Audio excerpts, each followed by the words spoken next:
अस्सलाम वालेकुम स्टूडेंट्स। सही है, अब आपने ज्वाइन किया है, बाकी भी आई थिंक हमारे स्टूडेंट्स हैं तो वो भी ज्वाइन कर लें, फिर हम बाकायदा स्टार्ट करते हैं। काइंडली मुझे बता दें मेरी आवाज़ क्लियर आ रही है? Yes, okay. ज़ुहैब ने वालेकुम सलाम किया है, सो आई थिंक कि आवाज़ भी मेरी क्लियर है। So I think let's wait for a couple of minutes ताकि बाकी भी ज्वाइन कर लें, तो हम फिर पेपर जो है वो स्टार्ट करते हैं। तब तक आपके जहन में अगर कोई क्वेश्चन की क्यूरी वगैरह है तो वो बेशक मुझसे पूछ लें।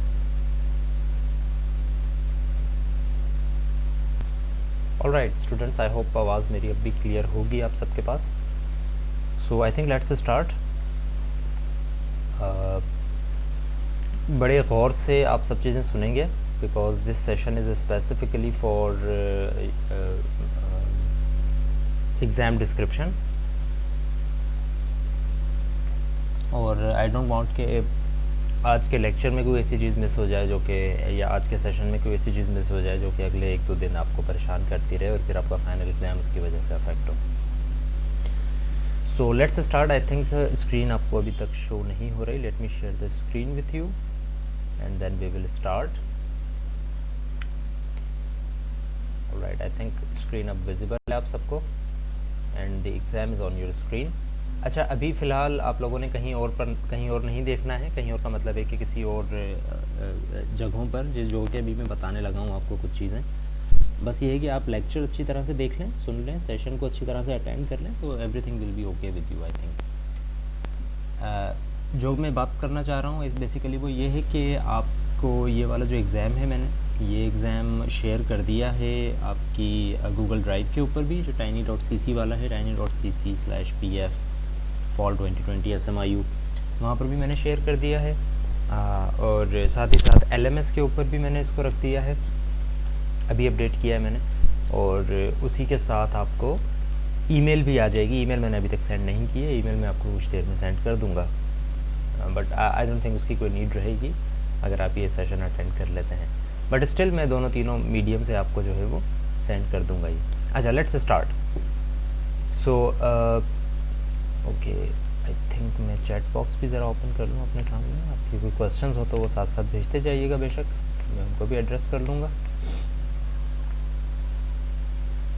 ओके, सो ऑलराइट, सो जियो डिपार्टमेंट ऑफ सॉफ्टवेयर इंजीनियरिंग, ये सारी इसकी डिटेल लिखी हुई है। This is a final exam and this is based on a take home exam kind of scenario.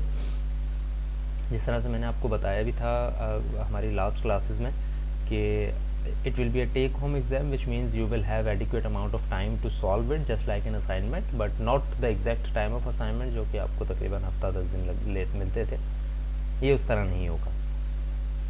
Consider it still like a final exam। जिस तरह से आप एक जगह बैठते हैं और अपना पेपर पूरा करके ही उठते हैं, इसको भी इसी तरह समझिएगा, क्योंकि बेशक इसमें टाइम ज़्यादा होगा आपके पास, बट इसमें चीज़ें भी उतनी ही हैं कि आप लोग एक ही जगह बैठकर एक साथ बैठकर और अपनी अपनी प्रॉब्लम्स अगर सॉल्व करेंगे तो वो ज़्यादा बेहतर रहेगा। What I am trying to say is कि इसको इस तरह ना छोड़िएगा कि आप लोगों ने बस देख लिए क्वेश्चंस क्या हैं, आपको सॉल्यूशंस भी मिल जाएंगे, या आपने कहीं से पढ़े हुए हैं या आपने किए हुए हैं, तो आप एंड टाइम पर जाकर जो है वो सबमिट करवा देंगे। It's not going to be like that. वो क्यों है वो मैं आगे चलकर आपको साथ साथ बताता चलता हूँ।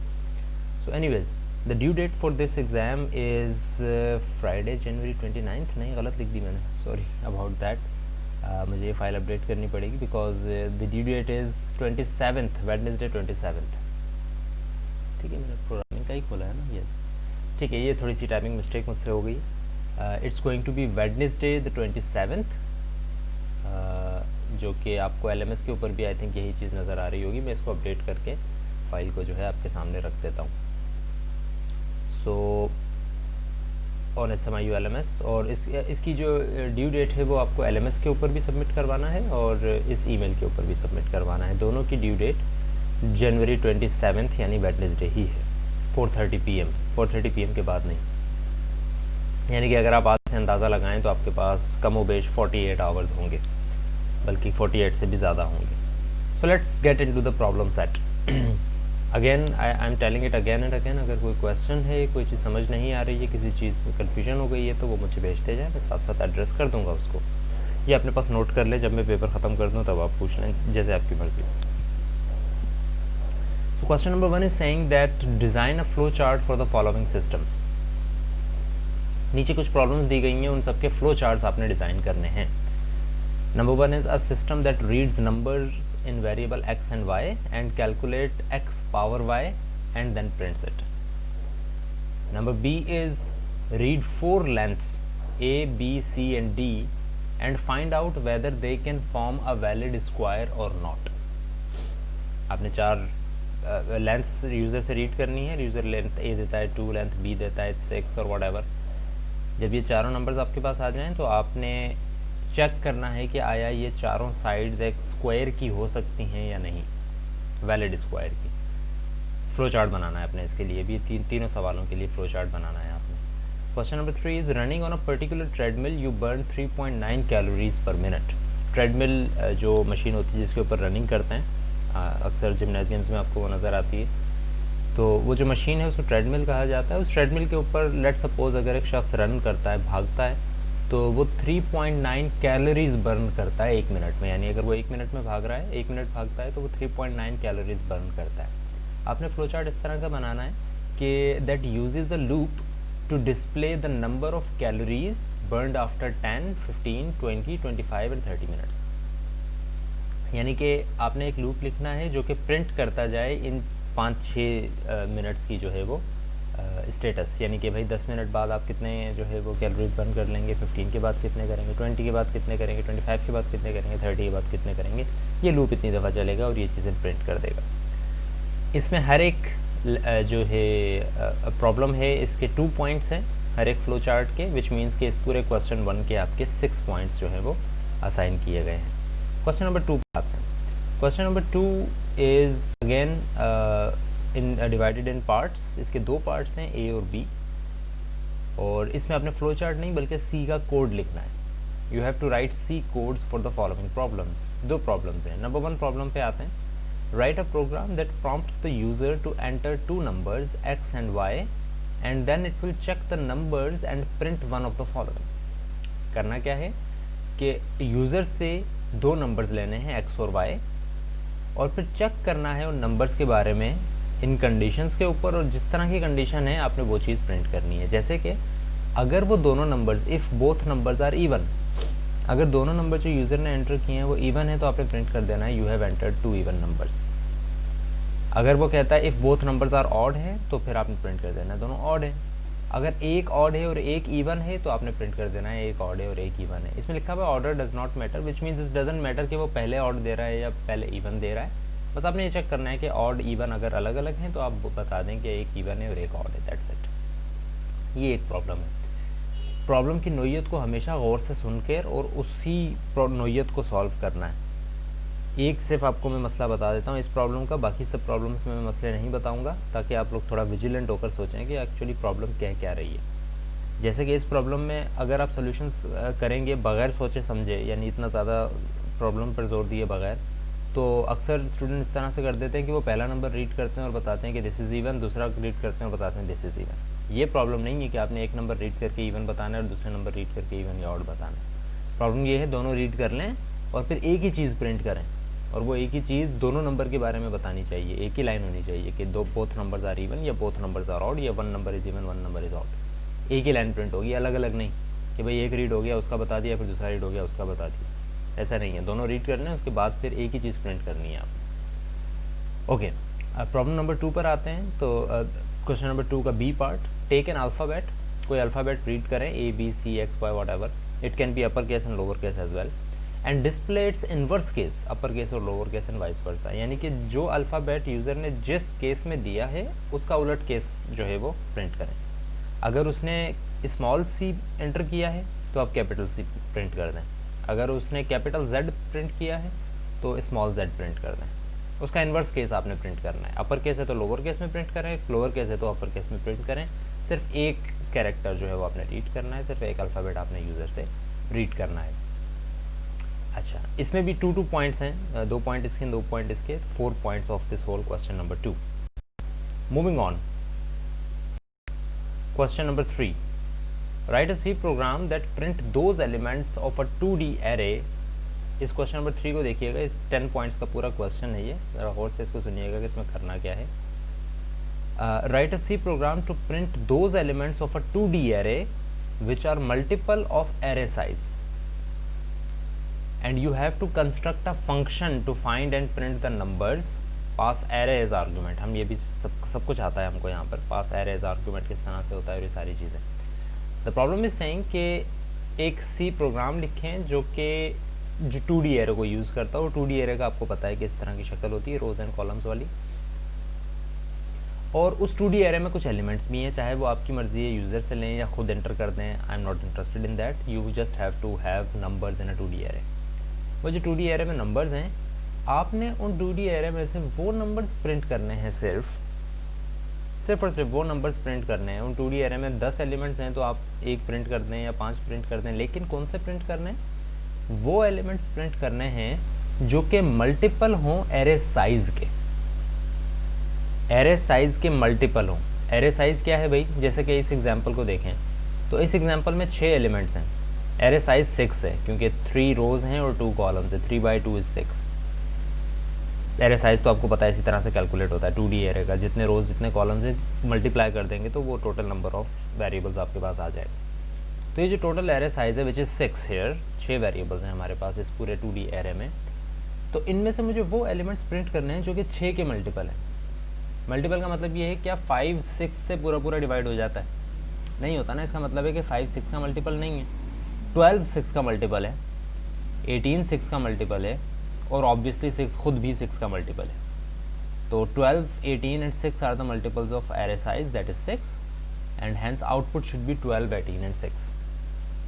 Now that's not, order is not necessary here obviously. आप चाहे 18 12 6 प्रिंट करवा दें, 6 12 18 प्रिंट करवा दें, but the point is the program should read it and understand it and then process it on its own.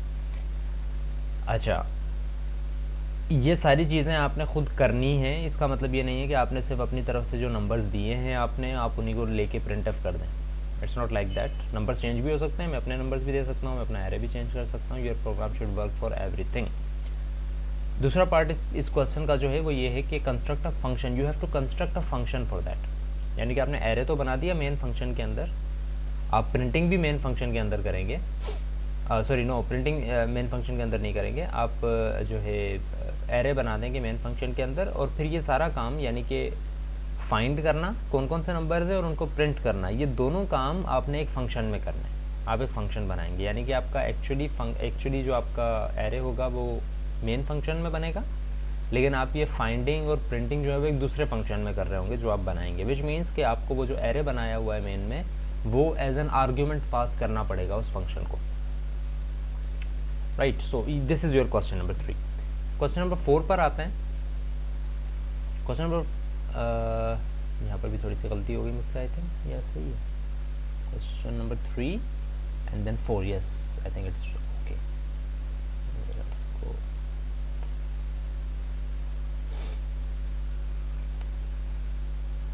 Question number 4. Yes.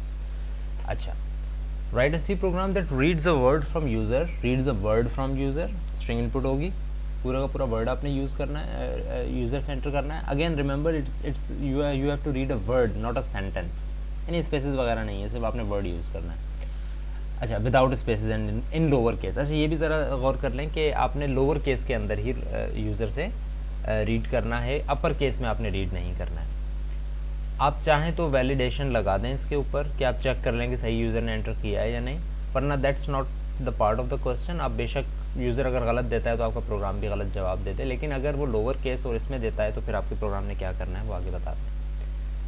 And print it by character by character according to the following rules. यानी कि आपने read करना है पूरा word, पूरा string, और फिर character by character उसको 1 by 1 प्रिंट करना है, लेकिन according to the following rule.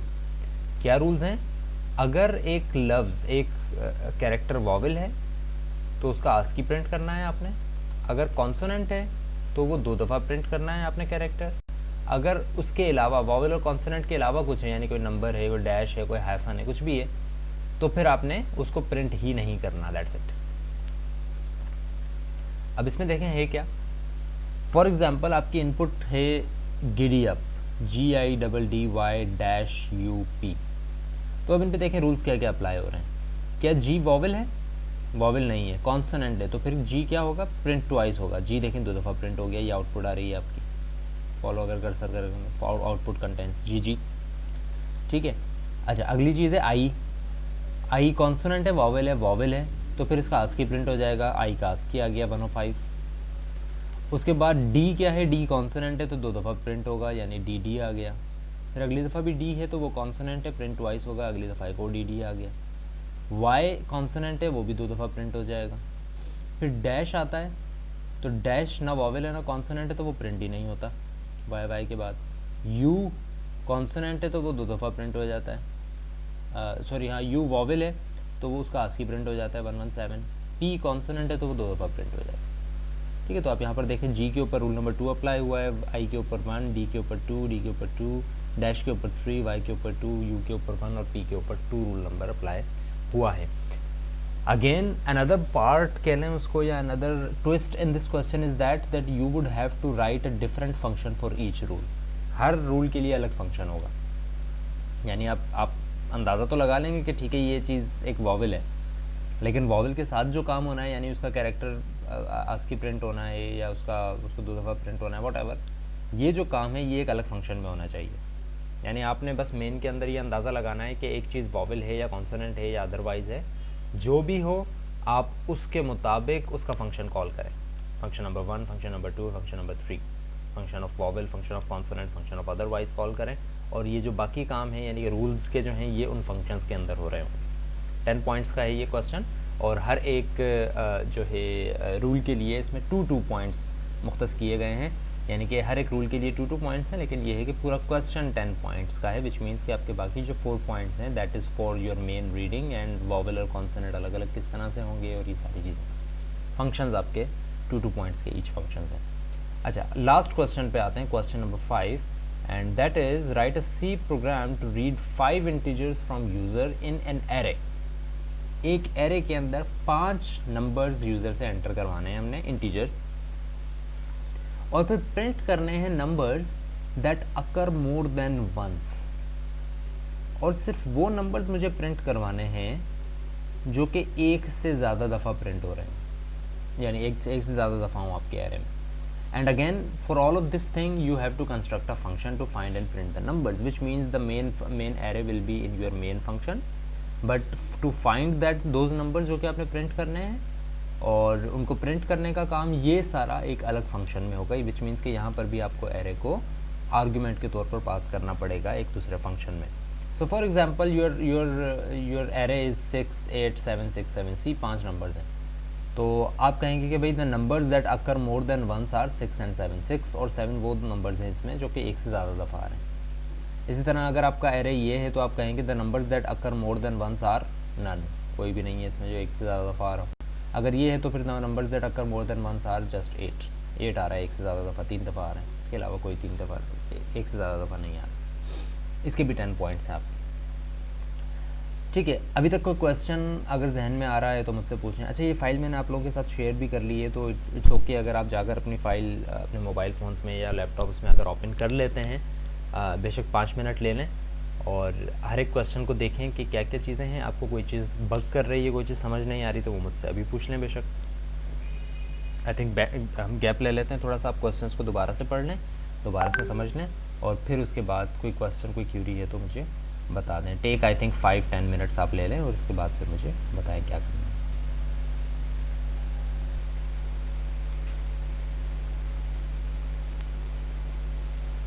Yes students, any question, कोई चीज़ समझ नहीं आ रही हो प्लीज़ पूछ लें मुझसे। मीटिंग हमारी चूँकि एंड हो जाएगी अभी कुछ 5-6 मिनट्स में। हाँ, और कुछ ऐसी चीज़ है नहीं जो कि मुझे आपको बतानी है, बस ये डिस्क्रिप्शन के लिए ही मैंने रखी थी सेशन। सबमिशन इंस्ट्रक्शन में थोड़ी सी बता दूंगा आपको, बाकी इसके अलावा कोई क्वेश्चन है तो काइंडली जल्दी से मुझे जो है वो सेंड कर दें ताकि मैं उसको एड्रेस कर सकूं। So coming back to our problem set, तो यहाँ पर चलें एंड हो गया है। अच्छा, एक दफ़ा काइंडली LMS के ऊपर जाकर भी कंफर्म कर दें मुझे अगर कि आपको चीज़ नज़र आ रही है एग्जामिनेशन वाली या नहीं। अगर नहीं तो बताएं मुझे, क्योंकि अभी मैंने अपलोड की थी और देन इट गॉट अवे, फिर मैंने दोबारा से अपलोड की है, तो काइंडली मुझे बता दें आपको LMS के ऊपर नज़र आ रही है चीज़ या नहीं। अच्छा, सबमिशन इंस्ट्रक्शन पहले सुन लें, उसके बाद तैयब मैं आपके क्वेश्चन पे आता हूँ, मैं इसको भी दोबारा समझा दूँगा। सबमिशन इंस्ट्रक्शन ज़रा गौर से सुने, क्योंकि आपको पता है कि सबमिशन इंस्ट्रक्शन अगर थोड़ी सी आगे पीछे हो जाती हैं तो आपका जो एग्ज़ाम है वो मुझ तक नहीं पहुंच पाएगा फिर सही तरीके से। सो काइंडली इनको ज़रा गौर से सुन के गौर से इस पर अमल करें। अच्छा, फ़्लो चार्ट्स जो आपने बनाने हैं वो एक वर्ड डॉक्यूमेंट के अंदर बनाने हैं, यानी कि एक वर्ड जो MS वर्ड आप ओपन करेंगे, फ़्लो चार्ट्स आपने उसमें बनाने हैं। ठीक है, आपको भी अंदाज़ा होगा कि किस तरह बन सकते हैं। आप शेप्स उठाएंगे और उनको जो है ड्रॉ करेंगे और उनके अंदर ऐड टेक्स्ट करेंगे। ऑल्दो ये थोड़ा सा टाइम लेगा आपका, लेकिन आपने काम यही करना है कि आपने फ़्लो चार्ट जो हैं वो वर्ड डॉक्यूमेंट के अंदर डिज़ाइन करने हैं, रैप्टर के अंदर डिज़ाइन नहीं करने। ठीक है, रैप्टर के अंदर आप डिज़ाइन नहीं करेंगे, आप फ़्लो चार्ट जो है वो वर्ड डॉक्यूमेंट के अंदर डिज़ाइन करेंगे। ठीक है जी। सो वर्ड डॉक्यूमेंट के अंदर आप फ़्लो चार्ट जब डिज़ाइन करेंगे तो उसके अंदर जो है क्या कहते हैं, प्रॉपर अमाउंट ऑफ या अप्रोप्रिएट अमाउंट ऑफ वर्डिंग भी आपने उसमें यूज़ करनी है। यानी कि आपने सिर्फ ये नहीं लिख देना कि भाई आप गेट एक्स। ठीक है, तो आप थोड़ा सा वर्डिंग को थोड़ा एलाबोरेट कर दीजिएगा कि भाई we are reading x here, ये एक्स रीड करने के लिए एक बॉक्स बनाया है आपने। फिर आप नीचे आते हैं तो फिर एरोज़ वगैरह को भी ज़रा सा वाज़े बना दीजिएगा। ऐसा ना हो कि आपने एरो बनाया है तो लेकिन उसकी डायरेक्शन शो नहीं हो रही, वो कहाँ पर है। तो ये चीज़ें ज़रा गौर करके आपने वर्ड डॉक्यूमेंट के अंदर ये जो है सारे फ़्लो चार्ट्स तीनों के तीनों बनाने हैं। उस वर्ड डॉक्यूमेंट को आप सेव करेंगे इस नाम से। ये आपको अगर मेरा कर्सर फॉलो करें, BSE20F123 अंडरस्कोर डैश नहीं underscore PF underscore final exam F capital E capital PF capital BSE20F capital. अच्छा, यहाँ पर ऑब्वियसली आप लोग अपना रोल नंबर लिखेंगे, जो भी आपका रोल नंबर है, 123 है या 139 है या वॉट जो भी आपका रोल नंबर है, 20F है या 19F है, पूरा रोल नंबर, नंबर्स आप चेंज करेंगे, बाकी उसके अलावा तकरीबन सारी चीज़ सेम रहेगी। नाम आपने ये रखना है अपनी फ़ाइल का, अगेन वर्ड फाइल होगी वो। अच्छा, सी के जितने भी क्वेश्चंस हैं वो आप ऑब्वियसली अपनी सी फाइल बनाएंगे, चाहे वो आप डेव पे बनाएं, चाहे वो आप क्या कहते हैं क्या यूज़ करते थे हम, कोड ब्लॉक्स पे बनाएं या सिंपल नोटपैड पे बनाएं, फ़ाइल तो सी ही होगी ना। मेरे पास ये थोड़ी ना आएगा कि आपने किस पे बनाई है, तो आप बस सी फाइल आपकी जो है वो .c फाइल, उसके नेमिंग कन्वेंशन बस देख लीजिएगा। नेम आपने इस तरह से रखना है, Q2_A.c तो हो गई, Q2_B, Q3 सिंपल है, उसमें इसमें AB पार्ट नहीं है तो Q3.c होगा सिर्फ। इस तरह सारे क्वेश्चन के .c आपने क्यू करना है, क्वेश्चन पूरा नहीं लिखना है या अपनी तरफ से कुछ और नहीं लिखना है, क्यू लिखना है सिर्फ आपने क्वेश्चन में। अच्छा, फिर ये सारी फाइल्स यानी कि सी की जितनी भी फाइल्स आपकी बनेंगी और ये जो वर्ड फाइल होगी ये आपने एक फ़ोल्डर में रखनी है, और उस फोल्डर का नाम आप रखेंगे BSE20F123_PF, एग्जैक्टली ऐसा ही अपने नाम अपने रोल नंबर के साथ, और उस फोल्डर का नाम आप ये रख देंगे। अच्छा, फिर उसके बाद आप क्या करेंगे, आप उस फोल्डर को कंप्रेस कर देंगे, यानी कि नाम वही रहेगा लेकिन वो .zip में कन्वर्ट हो जाएगा, और फिर आप अपलोड कर देंगे वो फाइल अपनी LMS के ऊपर। जिस तरह से आप असाइनमेंट वगैरह अगर आपने अपलोड किए हो तो आप बस जाएंगे अपने शीट के ऊपर और उसको अपलोड कर देंगे। और यही सारी चीज़ LMS के ऊपर लेट सबमिशन अलाउड नहीं है स्पेसिफिकली, क्योंकि ये फाइनल एग्ज़ाम है तो बिल्कुल भी लेट सबमिशन अप्लाइड नहीं है। काइंडली जितना हो सके जल्दी अपनी सबमिशन सबमिट करवा दें। एंड टाइम के ऊपर सब ने नहीं आना है, क्योंकि अगर एंड टाइम के ऊपर सब आएंगे तो फिर जितने भी मसले होंगे उसका ज़िम्मेदार मैं नहीं हूँ। आपसे जब सॉल्व हो जाए आप तब कर दें, बिल्कुल आखिर में आप आएंगे फिर आपको पता लगेगा LMS डाउन हो गया है या आप सब आ रहे हैं सब वहीं पर जमा करवा रहे हैं, तो फिर वो LMS जो है वो थोड़ा सा क्या कहते हैं स्लो हो गया है या इस तरह की चीज़ें अगर होना शुरू हो जाएं तो फिर आई am not responsible for that. 4:30 PM 27th January is the last date, but it is not the only date that you will have to be submitted. आप 25th को सबमिट करवा दें, आप आज ही सबमिट करवा दें, आप कल सबमिट करवा दें, जब आपसे हो जाए आप सबमिट करवा दें। डोंट वेट कि आप तभी सबमिट करवाएंगे, क्योंकि उस वक्त जो सिचुएशन होगी, ताकि अगर आप पहले सबमिट करवा दें। अच्छा, अगर आप एक दफ़ा सबमिट करवाते हैं तो फिर आप असाइनमेंट को रिन्यू भी कर सकते हैं। आपने एक दफ़ा सबमिट करवा दी, आपने उसमें कुछ बेहतरी लाई, आप उसमें कुछ बेहतरी लेकर आए हैं तो आप उसको अपडेट भी कर सकते हैं वहाँ पर। सो डोंट वेट कि एक ही दफ़ा पे आपने सबमिट करवाना है, आप उसको अपडेट भी कर सकते हैं LMS के ऊपर, बट ईमेल आप एक ही दफ़ा करेंगे। ठीक है, तो ईमेल की ड्यू डेट भी वही है, 4:30 PM से पहले आपने सबमिट करवानी है 27th को, लेकिन उसकी ड्यू डेट भी वही है, लेकिन उसको आप बार बार अपडेट नहीं कर सकते। मेरे पास एक ही शख्स की 10-10 ईमेल्स ना आएंगी हो, ईमेल आपने एक ही फाइनल करनी। तो ईमेल तो खैर आप एंड टाइम पर भी भेज सकते हैं, लेकिन कोशिश करें कि उससे पहले भेजें, ताकि अगर ईमेल आने में भी 5-10 मिनट लेती है तो फिर उसमें आपका मार्जिन रहे। तो अगर इससे मुतालिक भी कोई क्वेश्चन है तो मुझे बताएं, अदरवाइज़ मैं अभी आपके सामने एक इसका डेमो रन करने जा रहा हूँ, and then we will see के क्या क्या हम जो है इसमें सीख सकते हैं। सो लेट सपोज मैं एक फ़ोल्डर बनाता हूँ। आई थिंक आपको स्क्रीन मेरी नज़र नहीं आ रही।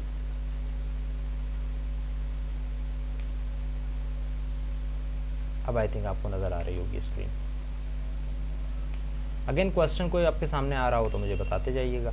अच्छा, वर्ड फाइल आपने कोई बनाई और आपने कोई क्या कहते हैं सी फाइल्स वगैरह बनाई हैं, तो सारी फाइल्स को आप यहाँ पर रखेंगे। लेट सपोज कि ये मेरी वर्ड फाइल थी, इसका मैंने नाम क्या रखना था, BSE20F123_PF_final exam। आई थिंक ऐसा ही था कुछ, वो नाम पीछे लिखा हुआ है। खैर, तो आपने ये एक फ़ाइल बनाई, इसी तरह सी फाइल्स भी यहाँ पर होंगी बहुत सारी। तो आपने क्या करना है कि वो सारी फाइल्स जितनी भी हैं, फॉर एग्जांपल ये सी फाइल्स हैं, इसके अलावा बहुत सारी, ठीक है, बहुत सारी फाइल्स आपकी आ गई, हर एक का नाम आपने q2.c नेमिंग कन्वेंशन इस तरह से करनी है। आपने क्या करना है, आपने न्यू फोल्डर एक बनाना है, उस फोल्डर का नाम आप ये रखेंगे। अगेन वो नेमिंग कन्वेंशन आपको पीछे मैंने दी हुई है सारे एग्जाम उसमें डॉक्यूमेंट के ऊपर, आप वो देख लीजिएगा। _final एग्ज़ाम आप एक फ़ोल्डर बनाएंगे, उसके अंदर अपनी सारे सोल्यूशन की फाइल्स डालेंगे, यानी वर्ड फाइल भी और .c फाइल्स भी सारी की सारी। फिर आप इस फोल्डर को कर देंगे कंप्रेस, यानी आप इस पर राइट क्लिक करेंगे और फिर आप इसको कर देंगे ऐड टू आर्काइव, या फिर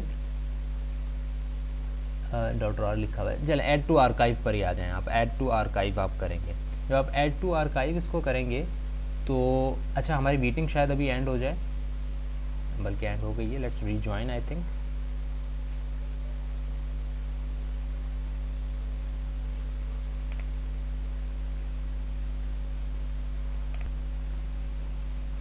राइट, सो यहाँ पर हमने बात छोड़ी थी, आपको आवाज़ आई हो पा रही होगी दोबारा। सो हमने ये कहा कि चलें आप एक फ़ोल्डर बनाएंगे, उसके अंदर आपने अपनी सारी फाइल्स रखी हैं, तो आप क्या करेंगे, इसको ऐड टू आर्काइव पे जैसे ही क्लिक करेंगे, आप इस पर राइट क्लिक करेंगे, आप कहेंगे ऐड टू आर्काइव। इसके लिए आपके पास WinRAR होना चाहिए। WinRAR आपको कहीं भी ऑनलाइन मिल जाएगा, आप जाके WinRAR WinRAR इंस्टॉल कर लें अपने पास, तो आपके पास ये ऑप्शन आ जाएंगे ऊपर, ठीक है।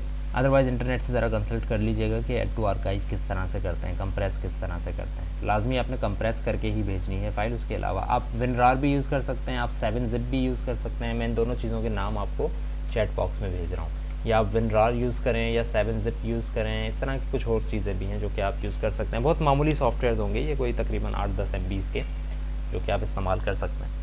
तो आप जब उसको इंस्टॉल कर लेंगे तो अपने कंप्यूटर को रीस्टार्ट करेंगे तो आपके पास भी अपने फ़ोल्डर पे इस तरह के ऑप्शंस आ जाएंगे ऐड टू आर्काइव के। तो जब आप ऐड टू आर्काइव पे क्लिक करेंगे तो आपके पास इस तरह का एक बॉक्स खुल जाएगा। यहाँ पर आपने वो नाम लिखना है जो कि मैंने आपको कहा है। रिमेंबर कि वो नाम वैसा ही होगा जैसा मैंने यहाँ पर लिखा है, आपके फ़ोल्डर का नाम जो है उसी तरह का वो नाम होगा। जैसे कि ये हमने नाम रखा ना फ़ोल्डर का, आप देखेंगे जब मैंने ऐड टू आर्काइव पे क्लिक किया तो नाम यही आया है मेरे पास भी, ठीक है। बस ये है कि यहाँ से आपने सेलेक्ट, यहाँ पर 2 ऑप्शन होंगे, RAR या ज़िप। तो इट्स बेटर कि आप ज़िप फाइल जो है वो बना दें। RAR 5 है और ज़िप है, तो आप ज़िप फाइल बना देंगे तो it's more convenient. Convenient not for your machine, it's convenient to be transmitted from one machine to another. जब आप ईमेल करेंगे ना तो RAR फाइल को अक्सर ईमेल जो है वो अटैच नहीं कर रही होती, आपको दिखाएंगे अटैच हो गई, आप सेंड कर देंगे, लेकिन आपके पास फिर जो है वो एक ईमेल आएगी कि आपकी फ़ाइल में कोई मसला था जो कि हम सेंड नहीं कर सके अगले को। तो मेरे पास आनी भी चाहिए वो फ़ाइल, इसलिए इट्स बेटर कि आप ज़िप फाइल जो है वो बनाएं। 1-2 चीज़ें और भी होंगी इसमें जो कि अभी मैं आपको बताता हूँ, गौर से सुनिएगा। आप ज़िप फाइल करेंगे, नाम अगर यहाँ पर चेंज हो भी रहा है तो आप ये नाम रखें जो कि मैंने अभी आपको बताया है, जो कि ये रहा BSE20F फाइनल एग्ज़ाम .zip बनेगी फ़ाइल। और जब आप इसको ओके करेंगे तो आपकी वो ज़िप फाइल इस फोल्डर में बन जाएगी। फिर ये ज़िप फाइल बन जाएगी, ये फ़ाइल आपने मुझे भेजनी है, ठीक है। ये फ़ाइल आप मुझे कहाँ अटैच करेंगे, बिफोर 4:30 एंड ऑन वेडनेसडे आप LMS के ऊपर भी भेजेंगे मुझे, जो कि आपके पास काइंडली LMS का मुझे अभी भी कंफर्मेशन ईमेल किसी की नहीं आई है, एक दफ़ा चेक करके मुझे बता दें कि LMS के ऊपर आपको असाइनमेंट नज़र आ रही है या नहीं। बिल्कुल बॉटम पे नज़र आएगी फाइनल एग्ज़ाम सबमिशन के नाम से, ये रही वो फाइनल एग्ज़ाम सबमिशन PF इस नाम से आएगी। ओके, थैंक यू तैयब, ठीक है। सो ये आपने फ़ाइल वहाँ पर अटैच करनी है। अच्छा, अब कुछ चीज़ें जो कि आपके सबमिशन इंस्ट्रक्शन में नहीं हैं वो ज़रा गौर से सुने। एक ही चीज़ बल्कि ध्यान में आ रही है मेरी, वो ये कि जब आप इस चीज़ को जब आप इस फोल्डर को कंप्रेस करेंगे ये कंप्रेस हो जाएगा। जब आप इसको अटैच करेंगे ना ईमेल के ऊपर, जैसा कि इंस्ट्रक्शन में लिखा हुआ है कि अटैच करें और बॉडी में अपना नाम वगैरह लिखें, इसका सब्जेक्ट किस तरह से लिखना है, वो सारी चीज़ें लिखी हुई हैं। जब आप इसको अटैच करेंगे तो अक्सर ईमेल्स आपको कहेंगी कि भाई ये आप अटैच नहीं कर सकते, फाइल इसमें वायरस है।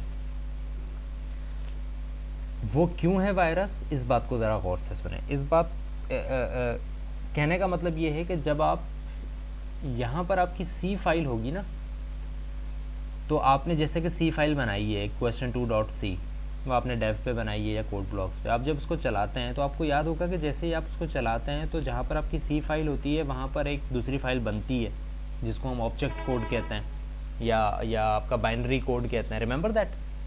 यस या नो में मुझे बताते हैं, याद है ना? आप सी फाइल बनाते हैं लेकिन जब आप उसको एग्जीक्यूट करते हैं तो वो पहले कन्वर्ट होके एक मशीन कोड में कन्वर्ट होती है और फिर वो चीज़ चलती है, वो एग्जीक्यूटेबल फाइल जिसको हम कहते हैं वो होती है।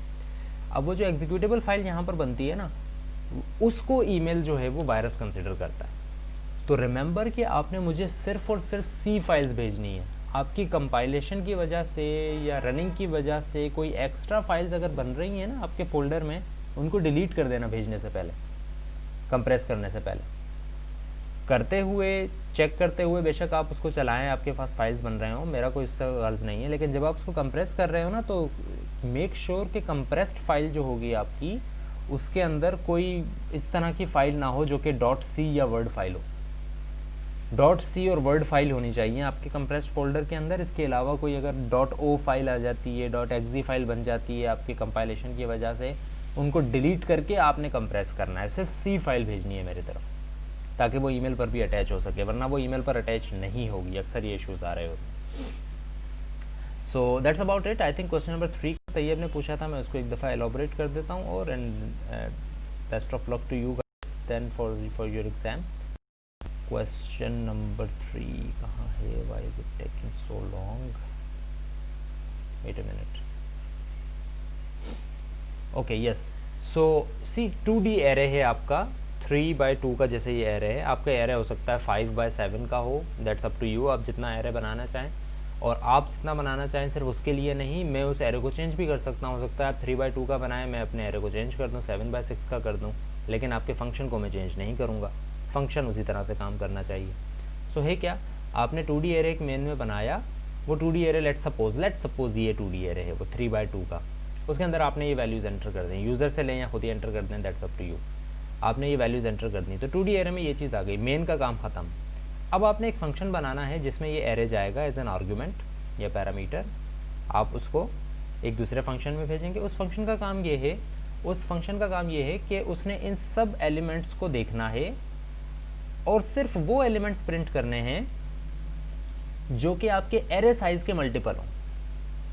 एरे साइज़ क्या है? जैसे कि भाई यहाँ एरे साइज़ क्या है, क्या यहाँ पे एरे साइज़ 3 है या 2 है? नहीं, एरे साइज़ होता है कितने वेरिएबल्स हैं एरे में। तो यहाँ पर कितने हैं? 6 वेरिएबल्स हैं। तो वेरिएबल्स किस तरह से निकलेंगे टोटल? आप लेंथ बाय विड्थ को डिवाइड मल्टीप्लाई कर देंगे या कॉलम नंबर को और रो नंबर को मल्टीप्लाई करेंगे, आपके पास वो आ जाएगा कि कितने आपके पास टोटल वेरिएबल्स हैं। तो वो नंबर्स प्रिंट करने हैं मुझे सिर्फ जो कि आपके एरे साइज़ के मल्टीपल हों। जैसे 5 एरे साइज़ का मल्टीपल नहीं है, एरे साइज़ आपका 6 आ रहा है यहाँ पे, 5 6 का मल्टीपल नहीं है, 9 6 का मल्टीपल नहीं है। मल्टीपल का मतलब ये है वो नंबर जो कि दूसरे नंबर में कुछ मल्टीप्लाई करने से आ जाए। क्या 6 में कुछ मल्टीप्लाई करने से 5 आता है? नहीं। क्या 6 में कुछ मल्टीप्लाई करने से 9 आता है? नहीं। क्या 6 में कुछ मल्टीप्लाई करने से 12 आता है? यस, 2 आता है। 2 मल्टीप्लाई करने से 12 आ जाता है। And I am not talking about any number multiplication, I am talking about integer multiplication. यानी कि आप ये भी कह सकते हैं कि सर 9 आ सकता है 6 को मल्टीप्लाई करने से, अगर मैं 6 को 9/6 से मल्टीप्लाई करूँ तो जो है वो 9 आ जाएगा। तो आई एम नॉट टॉकिंग अबाउट 9/6 या इस तरह की चीज़ें, जस्ट इंटीजर या 1 2 3 4 5 नेचुरल नंबर्स हैं, इनमें से किसी को मल्टीप्लाई करने से अगर आ जाता है आपका ये नंबर, तो आप वो प्रिंट करें। तो मल्टीपल कोई ऐसी चीज़ नहीं है जो कि आपने पढ़ी ना हो, आप बचपन से पढ़ते हुए आ रहे हैं। 12 मल्टीपल है 6 का, 18 मल्टीपल है 6 का, 7 नहीं है, 6 खुद भी मल्टीपल है 6 का। वो नंबर सिर्फ प्रिंट करने हैं जो कि आपके एरे साइज के multiple, that's it. Any other question?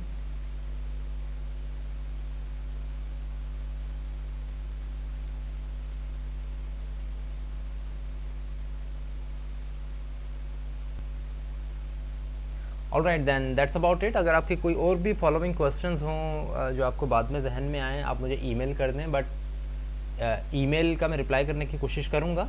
But अभी आपने कोई क्वेश्चन नहीं पूछा है तो आई एम श्योर कि आगे चलकर भी कोई क्वेश्चन नहीं होगा। आपने सब खुद अपनी चीज़ें जो है वो निकालनी है और उनको सॉल्व करना है और उनको खुद समझना है। प्लीज़ मेक श्योर कि आप कहीं से सोल्यूशन ना उठाएं। प्लीज़ मेक श्योर कि आप कहीं से किसी दूसरे स्टूडेंट का कोड ना लें। प्लीज़ मेक श्योर कि आप अपना काम खुद करें। It would be very good for you as well, it would be very good for me as well कि आप अपना काम खुद करें। चाहे आप 40 में से 25 नंबर लें या 30 नंबर लें, if that those numbers are yours only, then you should be proud of that 25 and you should not be proud of those 40 numbers या 35 नंबर्स जिसमें से आपने किसी एक क्वेश्चन भी आपने किसी दूसरे से पूछ के किया। खुद करें, कोड ना लें पूरा, बस ये करें। ये कर सकते हैं, आप पूछ सकते हैं यार ये फला क्वेश्चन कैसे होगा, ये मुझे समझ में नहीं आ रहा, मेरी थिंकिंग, अपनी थिंकिंग बताएं दूसरों को कि यार मेरी थिंकिंग ये आ रही है। तो फिर हो सकता है अगला भी आपको कुछ कहेगा, अच्छा यार इस थिंकिंग से सोचें तो फिर ऐसे भी हम कर सकते हैं। ब्रेन स्टॉर्मिंग करें बेशक, बट कोड ना लें दूसरे से कि यार कोड दे देना मैं उसमें चेंजिंग कर लूँगा।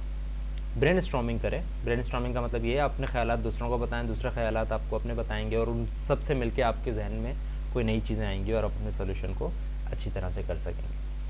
So thank you very much. If you have any other question, आपको ये लेक्चर भी मिल जाएगा इंशाल्लाह यूट्यूब पे, आपको ईमेल्स भी सबको आ गई होंगी। ये चीज़ गूगल ड्राइव पर भी अपलोडेड है, ये चीज़ LMS के ऊपर भी अपलोडेड है और आपको यूट्यूब के ऊपर भी मैं सारी चीज़ अभी जो है वो अपलोड कर दूँगा। So thank you very much, best of luck.